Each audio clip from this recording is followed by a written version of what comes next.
ဒီတစ်ခေါက်ကဝတ်သားနဲ့ခဲသီးနဲ့ချက်စားဖြစ်ပါတယ်ကျွန်တော်တို့တအားကြိုက်လို့တပတ်မှတစ်ခေါက်လောက်တော့နေတဲ့ချက်ဖြစ်တဲ့ဟင်းလေးပေါ့နော်လိုက်ကြည့်ပြပါဦး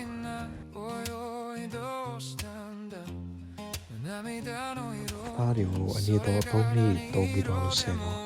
အစီချိုတစ်စင်ထားပါမယ်အစီဖြစ်ပြီးဆိုလို့ရှိရင်တော့ဆက်ချက်ပါမယ်ဝတ်သားရဲ့ဒီချက်တော့ဖြူရဲ့ချက်တော့မြည်ရဲ့ဒီစားရဲ့အသားပုံရဲ့အာနလွေးပုံရဲ့အစိမ့်ပုံရဲ့စီအနေငယ်ထဲတောင်ကပီရဲ့စိတ်စားကပီရဲ့လုံးနေအောင်တင်လိုက်ပါတယ်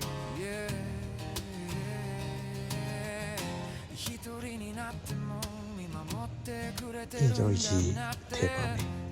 ဒီနည်းနည်းလေးနဲ့ရေခမ်းချက်ထားပါမယ်တော်လို့ရှိရင်ကျွန်တော်ခင်းပြီး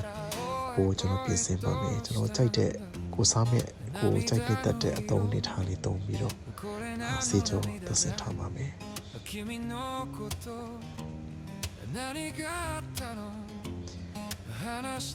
ဒီလုံးချက်တဲ့အခါကျလို့ရှိရင်တော့ကြာလေး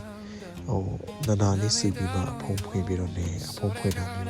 ကောင်းပါတယ်ဟုတ်ဆိုအစိမ့်နဲ့တက်ပါတယ်ဒီမှာတားရေခမ်းသွားတဲ့အခါကျတော့ခင်းဒီစားထည့်ပါတယ်နောက်ခင်းဒီနဲ့ထပ်ပြီးတော့လုံးပြီးတော့ထပ်ချက်ပါတယ်ဒီမှာရေလေးနဲ့တက်ချက်ထားပါတယ်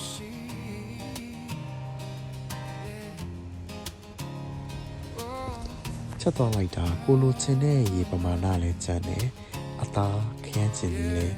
လူရယ်ဆိုလို့ရှိရင်တော့နောက်ဆုံးမှမကြည့်မဲ့လို့ထည့်ပါတယ်မကြည့်မဲ့ကကျွန်တော်ခဲရတာဖြစ်တဲ့အသုံးလေးထည့်ရတာဖြစ်ပါတယ်တော်လို့ရှိရင်ကျွန်တော်တစ်ခေါက်ပြန်တတ်တယ်တော်လို့ရှိရင်အရသာပေါ့နော်အရသာပိုင်းကျွန်တော်ပြီးကြည့်မယ်ပေါ့နော်အရသာလို့ရှိရင်တော့ပြင်ကိုကြိုက်တယ်လို့ပြင်သွားလို့ရရင်နောက်ဆုံးကနည်းနည်းမျိုးအောင်ပါတယ်အဲဆိုလို့ရှိရင်အရသာရှိပြီးတော့စားလို့ကောင်းတဲ့ဒီတစ်ခုရရှိမှာဖြစ်ပါတယ်အစီအပါစေ